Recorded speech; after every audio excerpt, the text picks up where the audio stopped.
Hi everyone, welcome back to my channel. আজকে আমি তোমাদের সাথে শেয়ার করব কালী পুজোর ব্লগ। এটা কালী পুজোর সকাল, এখানে মালা গাঁথা চলছে। আর সকালের যে পুজো থাকে সেই পুজোটা এখন হচ্ছে। এরপর সন্ধ্যাবেলা এখানে চলছে পুজোর সমস্ত আয়োজন। তারপর আমরা এখানে ফটকা ফাটাচ্ছিলাম সবাই মিলে। এরপর সবাই চলে আসে, এখানে আমরা সবাই মিলে বসে গল্প করছিলাম আর পুজোও ততক্ষণে শুরু হয়ে গিয়েছিল। চলো এবার তোমাদের ঠাকুরটাকে আমি একদম সামনে থেকে দেখাই। এখানে ঠাম বসে আছে আর পুজো চলছে। এরপর ফানুস ওড়ানো, ফটকা ফাটানো এগুলো তো চলছিলই। তারপরে শুরু হয়ে যায় 108টা প্রদীপ জ্বালানোর প্রস্তুতি। এখানে 108টা মোমবাতি রাখা হয়েছে আর মোমবাতিগুলো এখন সমস্ত সাজানো হয়ে গেছে। এরপর এগুলোকে এক এক করে সবাই মিলে জ্বালানো শুরু হবে। এই দেখো, এখানে দেখতেই পাচ্ছ যে সবাই মিলে মোমবাতি জ্বালানো অলরেডি স্টার্ট করে দিয়েছে। এখানে সবাইকে রীতিমতো ফোন করে ডাকা হচ্ছিল যে মোমবাতি জ্বালাতে হবে, তোরা আয়। আর এখানে সবগুলো মোমবাতি যখন জ্বালানো হয়ে যাবে তারপর এত সুন্দর লাগছিল দেখতে, তোমরা এরপরের ক্লিপসেই দেখতে পাবে।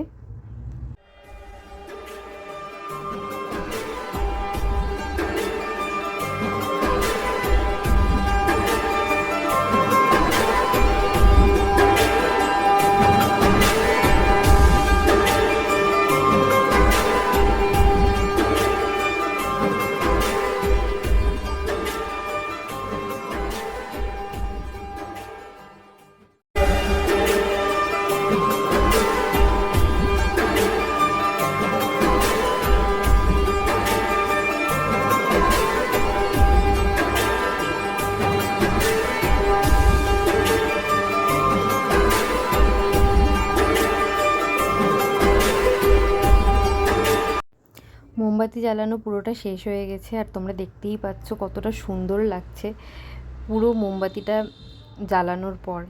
তারপর এখানে শুরু হয়ে যায় অঞ্জলি দেওয়ার পর্ব। এখানে অঞ্জলি চলতে থাকে। অঞ্জলি শেষ হয়ে যাওয়ার পর আবার পুজো শুরু হয়। এখানে মায়ের আরতি চলছে। তোমরা এবার আরতিটাকে এনজয় করো।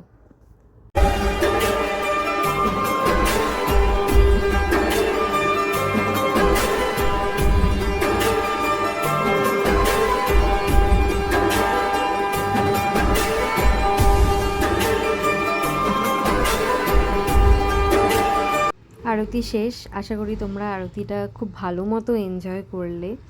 আরতি শেষ হয়ে যাওয়ার পরে এবার শুরু হয়েছে যজ্ঞ। এখন যজ্ঞ চলবে এবং যজ্ঞটা শেষ হয়ে যাওয়ার পরেই পুজোটা শেষ।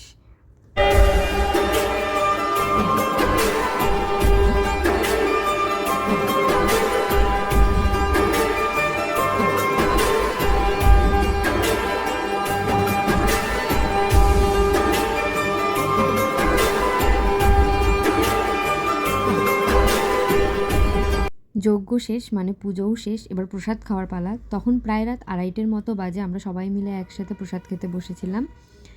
প্রসাদে ছিল 5 রকম ভাজা, খিচুড়ি, সবজি, চাটনি, পায়েস, অনেক রকম মিষ্টি। প্রতিটার ক্লিপ নেওয়া হয়নি, যেটুকু পেরেছি সেটুকুই তোমাদের সাথে শেয়ার করার চেষ্টা করছি। তারপর পরের দিন সকালে সকলের নেমন্তন্ন ছিল, তারা সকলে প্রসাদ খেতে এসেছিল।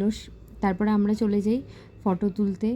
একসাথে সবাই মিলে বসে প্রচুর গল্প, প্রচুর আড্ডা হয়েছে, প্রচুর ফটোও তুলেছি। আবার একটা বছরের অপেক্ষা। সবাই খুব খুব মিস করব। ভালো লাগলে একটা লাইক, কমেন্ট, শেয়ার, সাবস্ক্রাইব করে দিন।